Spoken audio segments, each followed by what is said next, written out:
é isso que a gente quer partilhar com vocês. O tema dessa pregação de hoje, dessa noite, família, projeto de Deus. Antes da gente começar essa pregação, eu queria me apresentar. Eu sou o Leonardo, casado com a Adriana. Sou a Adriana. Quase 14 anos. Isso, nós temos um filhinho, né, uma bênção de Deus, uma graça de Deus, está lá atrás com a minha mãe, veio ele e a minha mãe, que se chama Emanuel. Deus quis.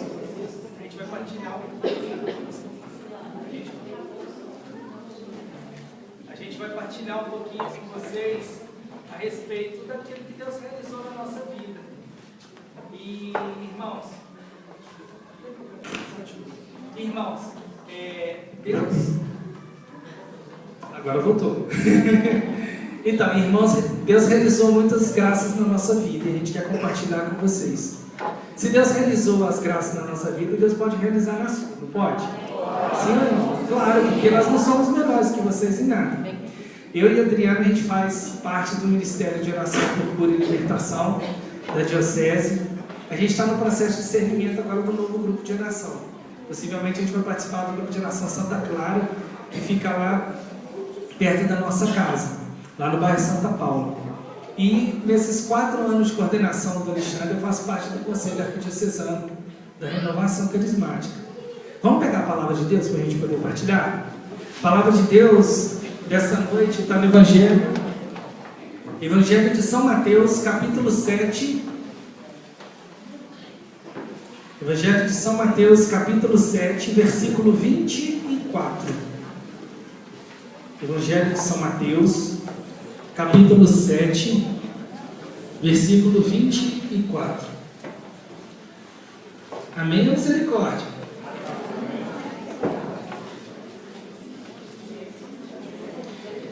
Mateus, Evangelho de São Mateus, capítulo 7, versículo 24.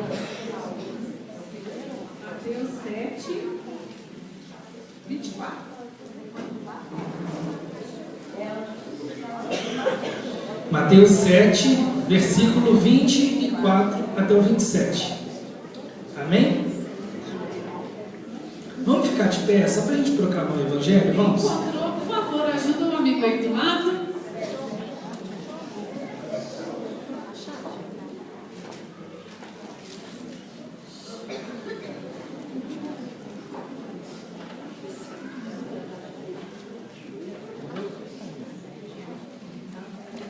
Amém ou misericórdia?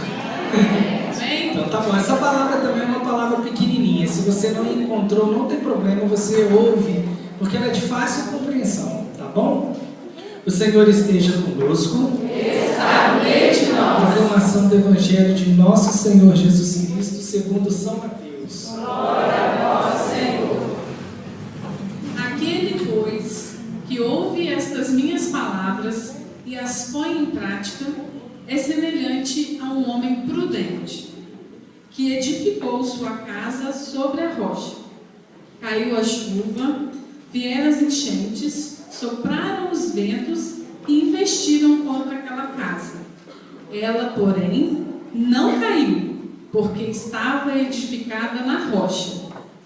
Mas aquele que ouve as minhas palavras e não as põe em prática, é semelhante a um homem insensato, que construiu sua casa na areia. Caiu a chuva, vieram as enchentes, sopraram os ventos e investiram contra aquela casa. Ela caiu e grande foi a sua ruína. Palavras da salvação. Glória a vós, Senhor. Pode assentar, pode ficar à vontade, irmãos. Irmãos, essa palavra é uma palavra pequenininha, mas muito rica para nós, não é verdade? Sim ou não? Sim. Por que a gente fala isso? É uma realidade que acontece dentro das nossas casas, das nossas famílias. Jesus, quando ele fala com seus discípulos a respeito dessa palavra, ele estava fazendo, na verdade, uma orientação daquilo que a gente deve fazer e daquilo que a gente não deve fazer. E aí, se você pegar o capítulo 7 inteirinho, você vai ver que o Senhor dá um monte de conselhos para nós. que a gente não deve julgar as pessoas, porque quando a gente julga a pessoa, da mesma medida que você julga alguém, você vai ser, né, medido e você vai ser julgado. Fala, né, que é pra gente, né, amar o próximo, que é pra gente, né, respeitar as pessoas, que se eu for criticar alguém, né, antes de eu querer tirar a palha do olho do irmão, eu olhar para dentro do meu olho, porque talvez eu tenha uma trave, ou seja, algo muito maior. Então o Senhor vai dando diversos conselhos, né, para os seus discípulos. E a conclusão desse discurso o Senhor fala através dessa palavra. Vamos acompanhar com a gente aí? Lá no versículo 24 fala o seguinte, olha, aquele, pois, que ouve as minhas e as põe em prática, é semelhante a quem? A homem prudente, que edificou a sua casa na rocha.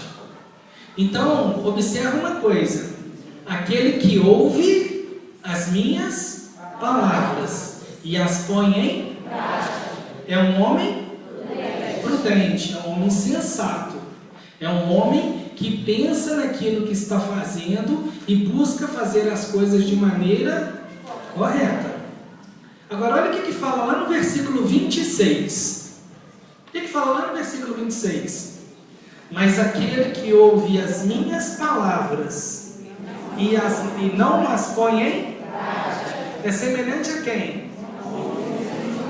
A homem sem juízo, um homem insensato. O que acontece com o homem insensato? O que acontece com a casa desse homem? Grande é a sua ruína, porque ele edificou a sua casa na areia, não na rocha. A rocha, né, a palavra de Deus ensina para mim e para você, que a rocha, né, é o próprio Jesus. O Senhor é a pedra angular. A pedra que os pedreiros rejeitaram se tornou a pedra angular, ou seja, né, a nossa casa tem que estar alicerçada onde, irmãos? Aí eu pergunto para você, você quer ser esse homem, essa mulher prudente ou esse homem, essa mulher insensata? Prudente? Glória a Deus, nós queremos, né, Adriana, ser esse homem, essa mulher, né, prudente. E a palavra vai mostrar para mim e para você lá no versículo 25 e no 27. O que acontece nesse versículo 25 e 27? Fala lá no 25, olha, caiu a chuva, vieram as enchentes, sopraram os ventos e investiram contra aquela casa. Ela, porém, não caiu porque estava edificada na rocha. Agora aconteceu a mesma coisa na casa do insensato, não é verdade? Caiu a chuva, vieram as enchentes, sopraram os ventos e deram contra a casa. Aí eu pergunto para mim e para você, a gente sendo de Deus, a gente sendo, né, um homem de Deus, uma mulher de Deus, você que está alicerçando a sua casa em Deus, você vai passar por provas? Sim ou não? Sim. Se você acha que não, a palavra de Deus está te mostrando que, olha, o vento, a chuva, as enchentes vão dar contra a sua casa, independente se você é um homem insensato ou se você é um homem prudente. Então é importante que a gente entenda isso na palavra de Deus, né? Jesus falou isso para nós, ensinou isso para a gente, falou assim, olha, no mundo havereis de ter aflições, mas coragem, porque eu venci o mundo. Então ele já falava para nós que nós, né, seremos, né, e vamos ser tentados, provados, atormentados. Vai vir o vento contra a nossa casa, vai vir as coisas contra a nossa família. Aí eu pergunto para mim e para você, tem passado por prova, sim ou não? Oh, glória, dá glória a Deus pelas provas que você está passando. Glória a Deus. Por que eu estou falando isso, irmãos? Porque se a sua casa não está passando por ventos, por tempestades, por isso, a gente precisa pensar se realmente nós estamos fazendo a vontade de Deus. Porque, né, quando nós estamos sendo provados, tentados, atormentados, é porque a gente está incomodando. Incomodando no bom sentido, no bom sentido. Então, o homem prudente, a mulher prudente, nós que estamos alicerçando a nossa casa na rocha que é Jesus, vamos ser provados. Fala para a pessoa que está do seu lado, olha, vai ser provado. a sua família vai ser provada. Mas aí, irmãos, como é que a gente... Adriano, pode falar. Adriano está falando, prepara seu lombo. E é verdade, irmãos, precisamos preparar o lombo da gente, porque a gente vai apanhar? Vai apanhar, irmãos. Mas aí é que está. Quando a gente tem a nossa casa alicerçada em Deus, a gente passa por dificuldades, passa por provas, mas a gente vence. E o mal não nos derruba, não nos incomoda. E aí está a diferença do homem prudente para o homem insensato. Primeira diferença está porque o homem prudente, ele ouve a palavra de Deus e ele põe em prática. E o homem insensato, ele ouve a palavra de Deus e não põe em prática. Olha a diferença. A diferença, então, eu começo a entender que a diferença não está em passar aprovação ou não passar aprovação. Não está em ouvir ou não a palavra de Deus, mas está em pôr em prática. E quando a gente coloca em prática, irmãos, quando nós temos, na verdade, a oportunidade de colocar a palavra de Deus em prática? Quando as coisas vão mal. Porque quando está tudo muito bom, irmãos, é muito fácil a gente louvar, glorificar, agradecer a Deus. Estou feliz, está dando tudo muito bem na minha vida, estou bem empregado, lá em casa não tem ninguém doente, não está faltando dinheiro, não está faltando alimento, não está faltando nada na nossa casa, a gente não tem brigado, a gente não tem discutido, a nossa família está em perfeita harmonia. Viver assim é muito bom, não é verdade? Mas a vida da gente é mar de rosa 100%? Não. E a gente tem que estar preparado para os reveses da vida. E isso é uma coisa que vai acontecer na nossa vida. E é hora da gente experimentar a graça de Deus, a misericórdia de Deus, é na adversidade. É na adversidade. É hora da gente buscar mesmo realmente Deus, Porque se estivesse tudo muito tranquilo aí, do jeito que o Leão falou, muitas vezes... Talvez esse grupo aqui está bem vazio, gente? E a gente às vezes esquece, de Deus. Às vezes nas dificuldades é que a gente busca mais, Mas por isso que Deus também dá a gente a oportunidade de passar pela provação, pelas dificuldades, para que a gente possa crescer na fé, acreditando que tudo é possível de ser mudado, principalmente pela força da oração. É verdade. Aí a gente começa a entender o seguinte: por que família então é projeto de Deus? Pensa lá na sua casa. O dia que você for construir a sua casa, se você construiu a sua casa, ou quando você está erguendo uma casa, imagina, talvez você não construiu a sua casa, você já entrou para dentro dessa casa com ela pronta. Mas a pessoa que constrói uma casa, você constrói de cima para baixo, irmãos? Não. A gente constrói de onde? De baixo para cima. Por que tem que ser de baixo para cima? Porque eu preciso ter um alicerce muito bem feito, muito bem fundamentado. A palavra de Deus é esse alicerce. A presença de Deus, a intimidade de Deus dentro da nossa casa, dentro da nossa família, faz toda a diferença. Porque fala para a pessoa que está do seu lado assim: olha, vai vir a chuva, vai vir o vento, vai vir as enchentes, vai dar contra a sua casa. Se a sua casa estiver fundamentada na rocha,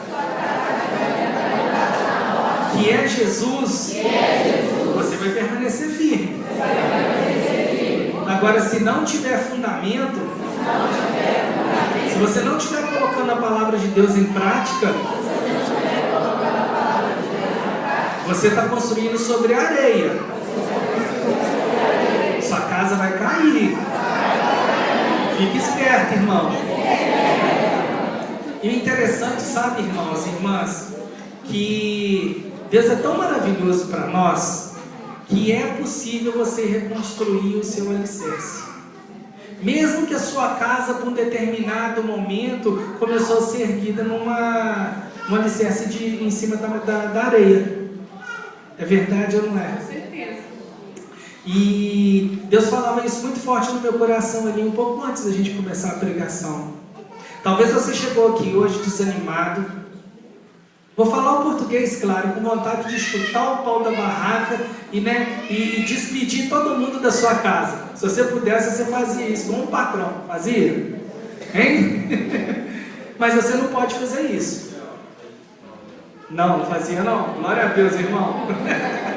Então, mas Deus colocava isso muito forte no meu coração, que muitos de nós aqui estávamos desanimados com as lutas diárias. A sua casa, talvez você não tenha sentido a alegria e a paz de estar presente dentro da sua família mais.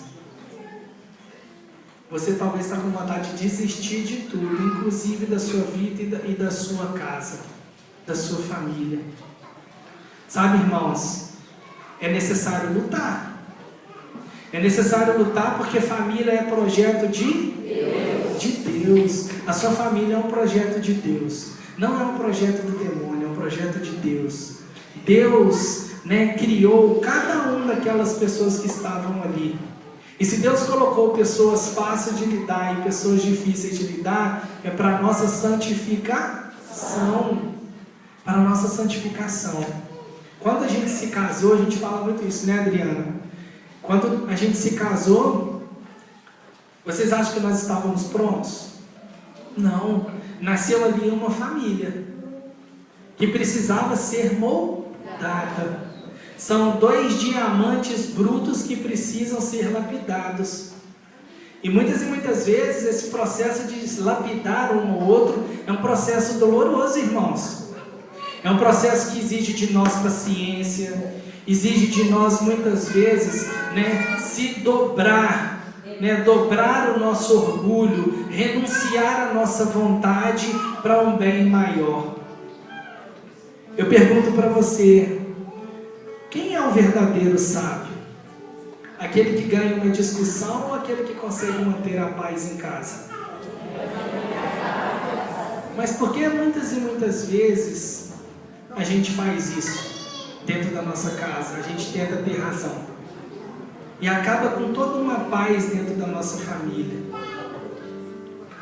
Colocar a palavra de Deus em prática, irmãos, e ser um homem prudente, uma mulher prudente, exige de nós entrega, renúncia, exige de nós isso tudo. Você está disposto? Exige uma coisa muito importante, que é autoconhecimento. Conhecer o que está dentro da gente, né, Léo? É verdade. E uma coisa que a Adriana tocou que é muito forte, muito importante na nossa vida. A gente só vai ser feliz, irmãos, a gente só vai deixar Deus penetrar a nossa vida, o nosso coração verdadeiramente e ter intimidade com o Senhor a partir do momento que você tem intimidade com você mesmo. Porque enquanto você buscar a Deus com máscaras, o Senhor não tem espaço dentro do seu coração para realizar aquilo que Ele quer realizar. Enquanto a gente não tirar, essas máscaras aí, o que seriam essas máscaras, gente? Que a gente coloca, para estar com os outros e às vezes até dentro da nossa própria casa. Como que isso atrapalha? Muitas vezes é a máscara do orgulho, da arrogância, da vaidade, de achar que a gente é perfeito, que a gente não erra, só o outro que está errado. Quantas vezes isso acontece, Eu estou aqui, Deus está tocando no meu coração, falando assim para vocês mesmos, pedirem na oração de vocês, Senhor, me mostra aonde que eu estou errando, onde eu preciso mudar. Porque se eu quero mudança na minha casa, na vida dos meus, da minha família, quem tem que mudar primeiro sou eu. E quantas vezes a gente se acha perfeito? A gente acha assim, não, mas eu não faço nada errado, é os outros que estão errados. E aí a gente põe uma barreira muito grande para Deus tocar, para Deus fazer, para Deus mudar. Então, quanto mais a gente olhar para dentro da gente, ver o que a gente, como a gente reage nas certas situações, por que a gente reage assim, qual que é o escape disso, vem de onde, Senhor? Toca ali, Senhor. Porque isso muitas vezes atrapalha. Deus está com meu esposo, com minha esposa, com meus filhos, de eu ter um diálogo aberto, de olhar no olho e também de ouvir o outro, né, Léo? É verdade, isso a gente tenta experimentar dentro da nossa casa. Aí eu falo para vocês assim, vocês estão olhando para nós e falando assim, nossa, que família modelo. A família modelo é a família de Nazaré, irmãos. A gente não está aqui na frente para falar que nós somos perfeitos, não, pelo contrário. Mas uma coisa que a gente tem tentado experimentar dentro da nossa casa é a capacidade de reconhecer que nós erramos. Esse é o primeiro ponto se você quer ter paz dentro da sua casa. Capacidade de reconhecer que você nunca está certo 100% e nunca está errado também 100%. Mas que é preciso alguém ceder para que a coisa aconteça. E quem é a pessoa que tem que ceder? A pessoa que tem que ceder sou eu. E a gente muitas vezes fica esperando do outro. E aí vai acontecendo as mágoas, vai acontecendo os ressentimentos dentro da nossa casa. A gente passa a não querer mais dialogar com aquelas pessoas. A gente prefere se abrir com os de fora do que se abrir com os de dentro. Irmãos, a nossa casa é local onde deveria ser, e nós, o projeto de Deus para mim, para vocês, para nossas famílias, é que seja um porto seguro a nossa casa. Onde tudo bem, se aqui na igreja eu não posso mostrar quem eu sou verdadeiramente, se lá no meu trabalho eu não posso mostrar quem eu sou verdadeiramente, se no meu ciclo de amizades eu não posso me mostrar 100%, porque as pessoas julgam a gente pela aparência e não por aquilo que está aqui dentro do nosso coração. Dentro da nossa casa, dentro da nossa família, a gente deveria chegar em casa, como a gente faz, naqueles filmes a gente vê muito isso, que a pessoa chega em casa, tira o casaco, pendura na porta e entra, não é verdade? A gente devia chegar na porta da nossa casa, tirar as nossas máscaras, aquilo que a gente coloca como armadura para esse mundo, que não serve de nada na verdade, e ser quem você realmente é dentro da sua família. Lá precisa acontecer isso dentro da sua casa. E sabe, irmãos, como é que a gente consegue vencer o orgulho, a vaidade, a prepotência, a arrogância? Através das provas que a gente vai passando. Porque não cai uma folha da árvore se não for da vontade de Deus.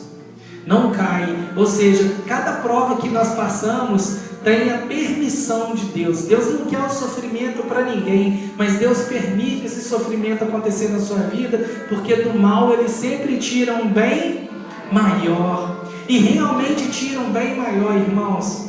E se a gente consegue passar com resignação, se a gente consegue passar as provas da vida com alegria, com simplicidade, através da oração, a gente vai dando passos concretos na nossa família, na nossa casa, na nossa vida, para que o nosso alicerce, o alicerce da nossa família seja construído sobre a rocha e não sobre a areia. Agora, quando eu começo com picuinha, quando eu começo a arrumar confusão em casa, quando eu começo a achar que eu sou o bambambam, quando eu começo, tem gente que fala assim, o último biscoito do pacote. Irmãos, você está dando passos largos para que a sua casa seja destruída e que ela seja construída na areia. O Senhor me colocava muito forte no coração, irmãos, e é uma palavra de Deus que o Senhor me lembrou aqui. Na hora que eu cheguei ali, que a gente estava ajoelhado, eu falei com a Adriana isso. Um dia, alguém chegou para Jesus e falou assim, os fariseus falaram isso com o Senhor: Ele expulsa os demônios em nome de Beelzebul. Eles estavam com inveja daquilo que Jesus estava fazendo. E qual foi a palavra que o Senhor falou? Se expulso os demônios por Beelzebul, como é que pode o demônio expulsar o demônio? Um reino, quando ele está dividido, ele já está caído. O próprio Senhor falou isso para nós. Aí eu falo para mim e para você, irmãos, se a sua casa está dividida, a sua casa já está caída. Mas a graça de Deus, a glória de Deus é que você pode erguer a sua casa novamente. Deus te dá essa chance nesta noite de ser instrumento dentro da sua família, dentro da sua casa, para que Deus possa erguer a sua família, a sua casa. Você crê? Eu também creio, irmãos. A gente vai finalizar esse momento de pregação. Ficou claro para vocês qual é a mensagem que Deus está falando nessa noite? Irmãos, a Gilda, fazia parte do Ministério de Oração por Cura e Libertação conosco. Ela conhece muito bem o nosso testemunho, a Penha, os irmãos aqui que convivem com a gente. Mas a gente vai contar novamente esse testemunho. Talvez você não ouviu o nosso testemunho. Nós estamos 14 anos de casado. Durante 9 anos do nosso matrimônio, nós tivemos vontade de ter filhos. Interessante, irmãos, porque, né, Adriana, a gente fazia, né, exames, a gente ia atrás de médicos, nossa, tudo que a gente podia. Tudo que estava no nosso alcance a gente tentou fazer para que a gente pudesse ter essa graça de ter um filho. Só que o tempo é de Deus. E aí, assim, quando a gente está passando pelo sofrimento, a gente costuma não entender aquilo que está acontecendo, né? E a gente corre o risco de se revoltar, não é verdade? Por muitas e muitas vezes a gente ficou com a nossa fé abalada. Por muitas e muitas vezes a gente achou que a gente não ia dar conta. A gente chorou junto. Humilhado, se sentiu mal, triste. Escutamos palavras, né, duras, do tipo assim: até quando vocês vão ficar só juntando dinheiro? Vocês não têm vontade de ter filho, não? Por que vocês arrumam um menino para vocês? Com coisa que a gente não queria, né? Aquilo que a palavra de Deus ensinou para a gente, falando assim: a gente julgar o outro pela aparência sem saber o que realmente está acontecendo no coração daquela pessoa. E a gente faz isso dentro da nossa casa, com as pessoas que nós convivemos. Os maiores mágoas e ressentimentos acontecem dentro da nossa casa, da nossa família. Só um parênteses aqui, gente. Muitas vezes a gente coloca um rótulo na outra pessoa. Ah, fulano é assim. Ele vai reagir assim, não tem jeito. Se a gente pensa assim, quanto que a gente vai dar abertura para a pessoa ser diferente? Para ela ter uma atitude diferente? Para ela mudar? Vamos deixar os rótulos de lado e vamos deixar Deus agir nos nossos relacionamentos em casa. Tá? Porque Deus, Ele toca no coração de todos, como toca no nosso, toca no de vocês e toca naquele que está lá na sua casa e tem o coração às vezes um pouco endurecido, mas endurecido muitas vezes pelas dificuldades da vida, pelo sofrimento. Sim. Ou até pela falta de amor sua, porque o amor pode construir tudo, o amor cura tudo, irmãos. E aí o que aconteceu, irmãos, dentro do nosso testemunho, né? A gente fez tudo aquilo que a gente podia, até que chegou um determinado ponto que a gente falou assim: Senhor, até aqui nós fomos, agora nós reconhecemos que não podemos fazer mais. Agora é o Senhor que tem que tomar conta disso para nós. O médico falou que a gente não tinha, era uma infertilidade sem causa aparente, né? Que era para a gente fazer uma fertilização, e a gente falou: não é isso que a gente quer. A gente crê que Deus vai dar. Né? As pessoas rezavam para a gente e as promessas de Deus eram de que a gente ia conseguir. Então a gente tinha que confiar. E assim foram os 9 anos, né? Exatamente. E aí, irmãos, é muito fácil na nossa vida de oração, quando você faz uma oração e Deus fala sim. Ou quando Deus fala não. Você fica triste momentaneamente, mas você teve uma resposta. E quando Deus fala assim, espera, ainda não chegou o tempo, é difícil esperar, não é verdade? Porque o mundo hoje em dia nos oferece tantas facilidades que a gente acha, né, que a gente fez uma oração, é a mesma coisa que a gente passar ali depois ali no McDonald's, ali em 3 minutos eles preparam um lanche para você e te entrega. Ou seja, eu fiz uma oração que agora, 3 minutos, Senhor, para você me responder, porque senão eu fico frustrado. E Deus foi trabalhando no nosso coração, no nosso interior, para que a gente pudesse, né, na verdade, ser curado, ser transformado primeiro, antes de Deus realizar essa graça. Nós fizemos durante 2 anos a oração do terço, todos os dias em família, junto, eu e a Adriana, todo dia, na hora de dormir a gente rezava. Nós ganhamos, né, o pozinho da Gruta do Leite, né? A Neia, que é a esposa do Dunga, lá da Canção Nova, ela trouxe pra gente esse pozinho, e a gente bebeu esse pozinho durante 2 anos. Esse pozinho, a tradição diz, né, lá na Terra Santa, que Nossa Senhora, ela amamentou Jesus nessa caverna, e o leite de Nossa Senhora caiu no chão. Essa pedra que era toda preta, ela começou a ficar branca, tipo um cal, e as pessoas juntam esse pozinho, né, e pedem a Deus a graça de ter a fertilidade, os casais que não podem ter filhos. E a gente acreditou nisso, e Deus deu essa graça para a gente no tempo oportuno.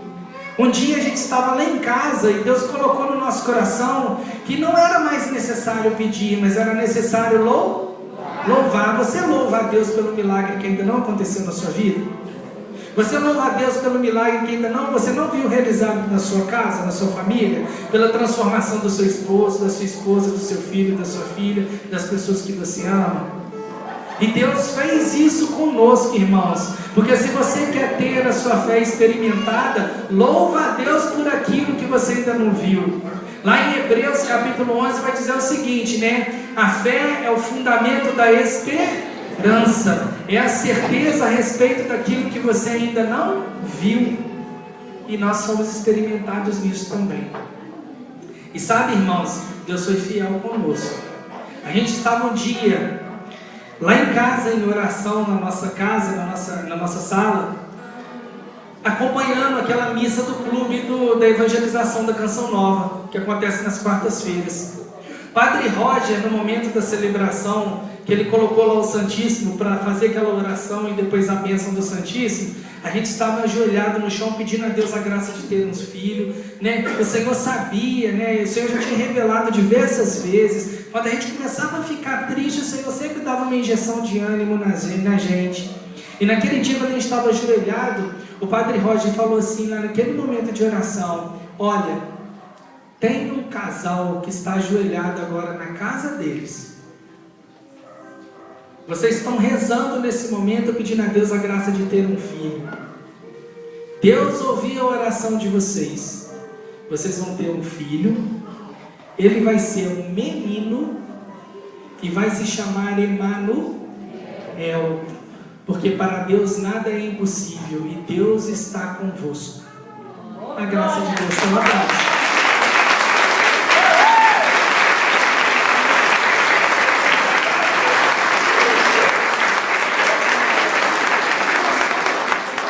Deus é fiel, irmãos.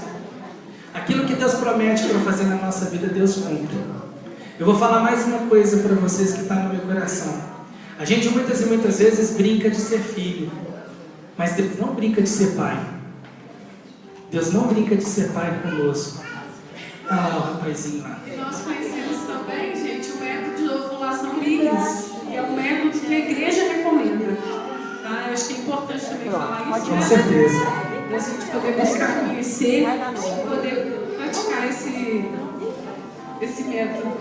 E aí o segundo testemunho para a gente poder orar, tá bom, irmãos? Vem cá na mamãe, vem. Segundo testemunho que nós passamos há 1 mês e meio atrás, irmãos. 1 ano e 3 meses. 1 ano e 3, vai fazer 1 ano e 4. Dia 15 agora faz 1 ano e 4 meses. Segundo testemunho, irmãos, presta atenção. A gente passa por provações, não passa? Estávamos no sítio do meu sogro almoçando, num domingo à tarde, por volta de 1h30, quase 2 horas da tarde. Emanuel estava almoçando conosco. Criança, quando começa a ficar com a barriguinha cheia, começa a querer brincar, né? Então ele ia, andava ali, voltava, ia ali, andava ali, voltava. De repente a gente escutou um grito. Quando nós olhamos para o nosso filho, tinha uma cobra, uma jararaca do lado dele. E picou o dedinho do nosso filho. Na varanda junto com a gente, tá, gente? Estava na varanda, dentro de casa. Mesa, e ele levantou chorando quando o dedo na frente a cobra. Aí, irmãos, assim, né? Vários adultos passaram ali naquele local e não aconteceu nada. A folha da árvore só cai se Deus permitir. Aí sabe o que aconteceu, irmãos? Naquele momento, é lógico que nós tivemos que correr, dar assistência ao nosso filho, porque, né, a gente precisava fazer isso. Deus foi muito bom, que com 20 minutos eu vim de chácara até aqui no hospital HPS. Eu corri muito para chegar aqui. Primeira palavra, na hora que eu vi, né, foi eu que vi, né, coisas de mãe, que eu vi, eu falei, misericórdia, Senhor. Eu só tive essa reação de agachar, de ajoelhar no chão e começar a rezar. E depois o que aconteceu, irmãos? A gente começou a se lembrar da promessa. Deus não brinca com aquilo que Ele faz na nossa vida. Talvez muitas e muitas vezes dentro da sua casa você se esqueceu da promessa de Deus. Da promessa de amor que você fez lá no seu matrimônio naquele dia. Da construção, né, de uma família, projeto de Deus. E a gente precisa muitas vezes olhar para trás também. Não olhar para trás com sentimento de culpa daquilo que aconteceu, mas olhar para trás para aquelas coisas boas que Deus fez na nossa família, porque isso também nos dá força. E sabe, irmãos, o que aconteceu? Naquele momento nós não tivemos força para reclamar. Olha que interessante. Nós começamos só a louvar a Deus. Senhor, Ele é um projeto de Deus, Senhor. Que o Senhor possa nesse momento tocar no nosso filho, Senhor. Que o Senhor possa preparar tudo aquilo que precisa acontecer. E nós estamos pedindo. Chegamos lá, no pronto-socorro. Eles não conseguiam pegar a veia do nosso filho. De jeito nenhum, furaram o nosso filhinho de todo jeito, não conseguiam. E nós começamos a orar em línguas, eu e Adriana pedindo a Deus, orando isso, com o terço, pedindo a Virgem Maria, que é poderoso, né? O sangue de Jesus. O sangue de Jesus antes sobre nós. No hospital eu rezava a Ave Maria e pedia a Nossa Senhora e pedia a Jesus, Senhor, eu fui à missa hoje de manhã. Nós fomos à missa, eu comunguei e o Emanuel, através do leite materno, te recebeu. Porque toda vez que eu comungo, eu entrego ele, através do leite, que ele vai receber Jesus. Senhor, corte tudo esse veneno. E isso eu ia pedindo, né, Léo? E antes de chegar no hospital, a gente já proclamava: Senhor, já te louvo e te agradeço pela graça recebida. Te louvo e te agradeço pela graça recebida. Eu não pensava que não ia dar certo, gente, em momento algum. A gente chora, a gente desespera. Mas a força da oração, porque a gente já passou tanta dificuldade na vida, que a gente só sabia rezar e pedir mesmo, e acreditar que Deus ia dar graça. Não é, Léo? Nossa Senhora, e reconhecer.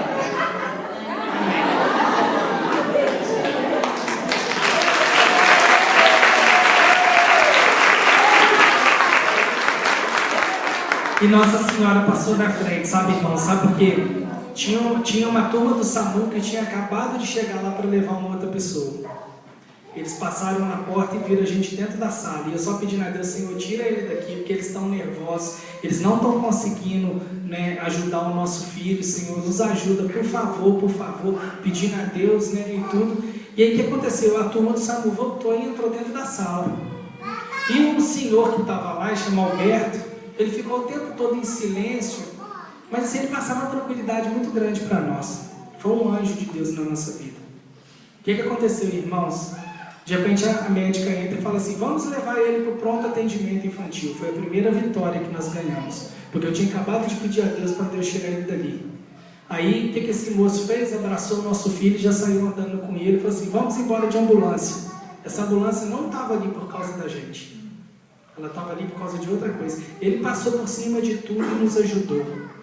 Falou que sentiu um calor muito grande quando passou. Depois ele partilhou comigo lá na hora que o nosso filho já estava sendo atendido no pronto atendimento infantil, que já tinham conseguido estabilizar nosso filho e tudo. Ele falou o seguinte: irmão, vamos tomar um café comigo. Chegou lá embaixo e falou assim: você é um homem de Deus, você e a sua mulher. Eu vi que vocês são pessoas de oração, pessoas de Deus. Eu vi que vocês estavam orando no Espírito, irmão. E eu sou evangélico, irmão. Eu falei: oh, glória a Deus, hein? Aí ele falou assim: eu sou evangélico, irmão. Mas na hora que eu passei naquela porta que eu olhei para vocês, me deu um calor aqui dentro, e o Senhor falava comigo: volta lá e ajuda aquele casal.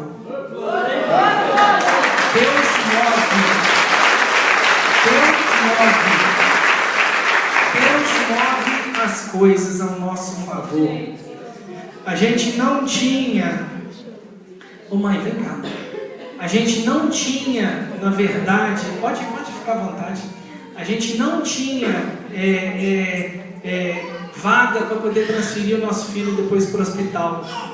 Eu fui pedindo a Deus, e Deus abriu uma vaga para o nosso filho ficar na UTI depois de 4 dias. E o mais bonito que aconteceu, irmãos,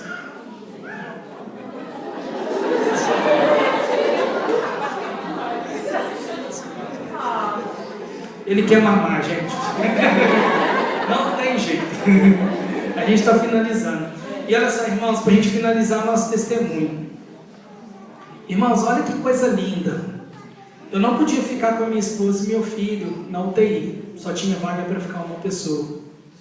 A minha esposa ficou dormindo sentada durante 2 dias. E Deus deu força para nós. E mais que isso, quando eu fui para casa, voltei para casa sozinho. Ninho vazio, é ruim, né?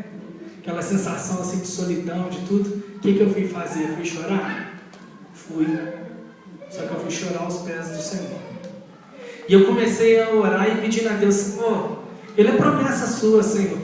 Porque eu olhava para o dedinho do nosso filho, estava preto. E o médico tinha falado para mim, sem falar para minha esposa, olha, nós vamos cuidar primeiro para que ele não morra. Depois nós vamos olhar a mãozinha dele, mas os casos que a gente tem é que a mãozinha é necrosa e costuma ter que amputar o dedinho. Então você imagina a gente recebendo uma notícia delas.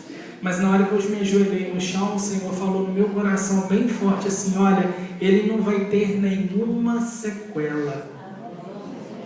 E esse irmão do SAMU já tinha falado isso comigo, irmão, inimigo tentou contra a vida de vocês, porque Deus tem um projeto na vida de vocês, projeto de família santa, como tem na minha e na sua também, mas o Senhor se levantou ao favor de vocês e o nosso favor também. Foi isso que ele falou para nós. E o Senhor nos deu essa certeza, essa graça. E o que aconteceu, irmãos? Não aconteceu nada no dedinho do nosso filho. Se você olhar hoje o dedinho dele, nem marquinha tem. Porque para Deus nada é. Deus não faz a graça na sua vida pela metade. Fala para a pessoa que está do seu lado. Deus não faz a graça na sua vida pela metade. Deus não brinca de ser Deus na sua vida. Aí eu convido você a ficar de pé agora para a gente orar, irmãos. Irmãos, a gente estendeu um pouquinho, mas era necessário. Deus tinha colocado no nosso coração que era necessário a gente falar do nosso testemunho para que o nome do nosso Deus fosse glorificado. Porque para Deus nada é impossível, irmãos.